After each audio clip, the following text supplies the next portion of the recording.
Good morning, I'm Malik Lechekhab, and I'm happy to present our current work on our Julia framework for graph partitioning algorithm that we called, for now, GraphLab.jl. So partitioning is prevalent in HPC, machine learning pipelines, network science, not only. And the fundamental task, it enables parallelization and minimize communication. Here is an example of what they do at Google Research, for instance, on Google Map.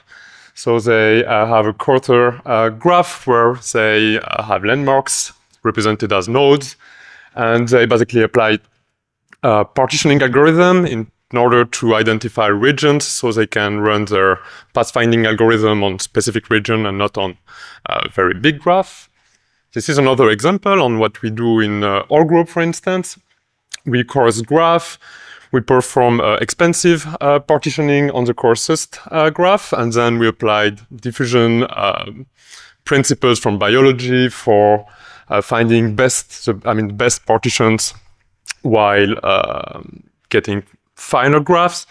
So here's the thing is that we need to partition a lot, and we need a way to prototype our partitioning algorithm fast. So the pain points that we hit as researcher and as teacher when we teach graph theory. In Julia right now, it's hard to compare methods across datasets and metrics. We need to add ad hoc code in order to connect solvers, plots, and metrics computation. And it's not easy to compose methods. Like, for instance, let's say that I want to use a spectral partitioning inside a nested dissection, and so yes, so our goal is to accelerate our research and research in general through a unified interface, reproducible evaluations, and quick visualization of the partitioning. And also, we want to bring Julia to learners and researchers engaging in graph partitioning. So we are currently developing GraphLab.jl, and this is how the interface look like. For instance, let's say that I want to perform a spectral partitioning on this airfall graph. I will just load my airfall, say that I want to perform a spectral partitioning, I want to count the edge cut, I want to draw the results, and this is 3 lines of code, basically. We could also compare different recursive partitioning. Let's say that I want to work in France, so here you have a solution now for splitting France into different regions based on math. So I load France. I want first to perform recursive bisection using inertial partitioning. I want in the second, I want to compare with a recursion bisection based on spectral partitioning, and I draw my results. So for now, this is an overview of the few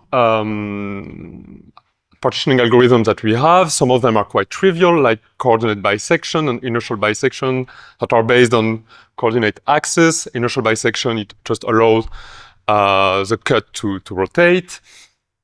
We have more exotic partitioning, like random sphere bisection, adaptive space-filling curve bisection. Of course, spectral bisection, which is based on the field vector of the Laplacian. So the Laplacian computed by the degree matrix minus the weighted or non-weighted adjacency matrix of the graph. It allows us to hybrid those partitioning. Like, for instance, say I want to do random sphere partitioning, but not on the coordinate space, but on the spectral embedded space. And we have the recursion bisection that works with, we can just plug in all the different partitions above, and nested dissection, which recursively removes separators via vertex cover. So, okay, so for instance, this is one of the exotic partitioning algorithms that we quickly developed through our library. This is adaptive space filling curves. So we didn't find, actually we didn't find an implementation of that one, for instance. So this is why, while developing that in Julia, we thought that, okay, let's just keep those implementation and gather them in a library, so it's available for everyone.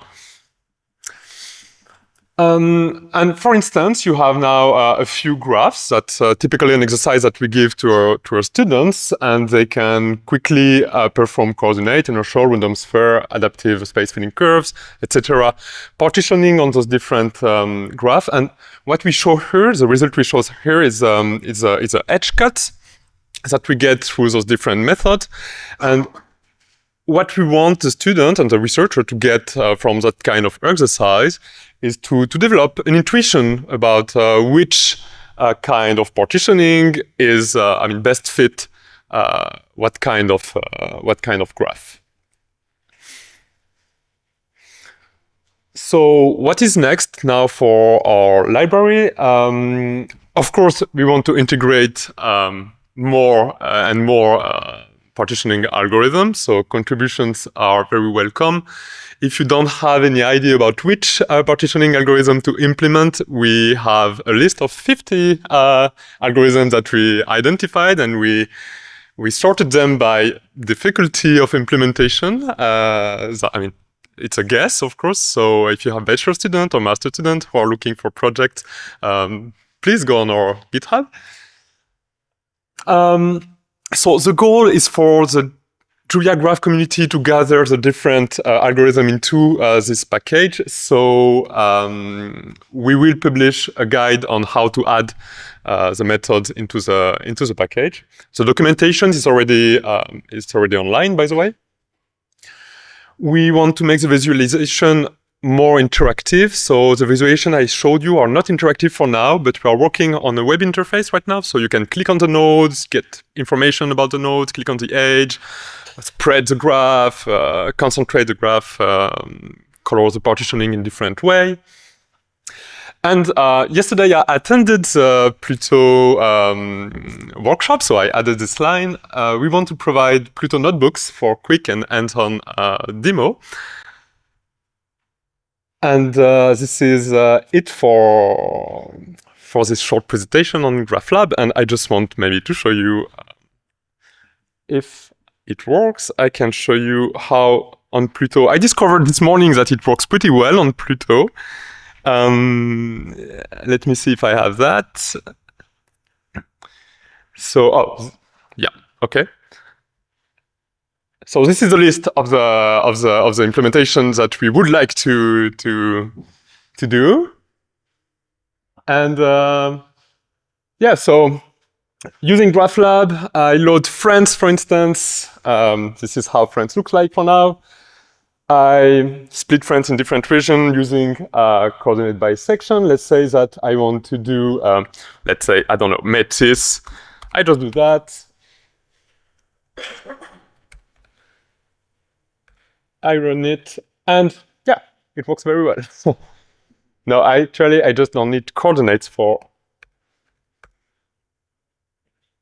And here I have, yeah, friends, but splitted using matrices. And I think this is a very fun and interactive way to engage with graph theory and partitioning algorithms. And that's it. So I will be happy to receive your question. So on slide 7, you had an example of one you implemented. There was no implementation before?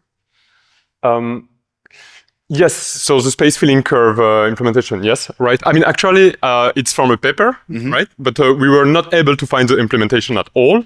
And I think this is something that happens quite... amazing. Yeah, quite often. So we are not the only one who are in this situation. So everyone now who is in this situation where they need to do a quick implementation of a partitioning algorithm, just add it to this package. So we have everything gathered somewhere for the graph community in Julia.